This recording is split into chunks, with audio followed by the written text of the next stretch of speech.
কুষ্টিয়া দৌলতপুরে সীমান্ত সুরক্ষা ও চোরাচালান প্রতিরোধে জিরো টলারেন্স নীতির অংশ হিসেবে বর্ডার গার্ড বাংলাদেশ বিজিবি এর কুষ্টিয়া ব্যাটালিয়ন ৪৭ বিজিবি পৃথক ২টি অভিযানে প্রায় ১৮,৯৫,০০০ টাকা মূল্যের বিপুল পরিমাণ ভারতীয় ডেক্সামেথাসন ট্যাবলেট, ফেয়ারডাইল সিরাপ ও চকলেট বাজি জব্দ করেছে। কুষ্টিয়া দৌলতপুর থেকে আব্দুল আলিম সাচ্চুর প্রতিবেদনে দেখুন বিস্তারিত।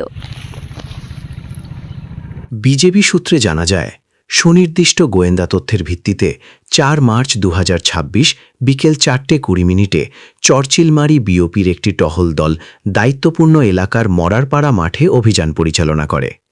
এ সময় মালিকবিহীন অবস্থায় ৪,৩৭০ পিস ভারতীয় ডেক্সামেথাসন ট্যাবলেট এবং ১৮০ পিস চকলেট বাজি উদ্ধার করা হয়। উদ্ধারকৃত এসব মালামালের আনুমানিক সিজার মূল্য ধরা হয়েছে ১৩,১৫,৫০০ টাকা। এরপর ৫ মার্চ রাত ১:৩০ আশ্রায়ণ বিওপির টহল দল মুন্সীগঞ্জ মাঠে পৃথক আরেকটি অভিযান চালায়। সেখান থেকে মালিকবিহীন অবস্থায় ১,৯২০ পিস ডেক্সামেথাসন ট্যাবলেট এবং ১০ বোতল ফেয়ারডাইল সিরাপ উদ্ধার করা হয়।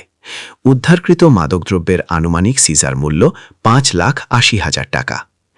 জব্দকৃত চকলেট বাজি বিধি মোতাবেক কাস্টমস অফিসে হস্তান্তরের কার্যক্রম প্রক্রিয়াধীন রয়েছে।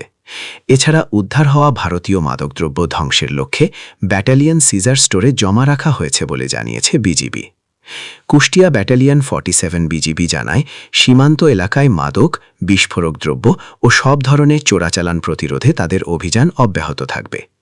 একই সঙ্গে সীমান্তবর্তী জনসাধারণকে যে কোনো সন্দেহজনক কার্যক্রম সম্পর্কে নিকটস্থ বিজিবি ক্যাম্পে তথ্য দেওয়ার আহ্বান জানানো হয়েছে।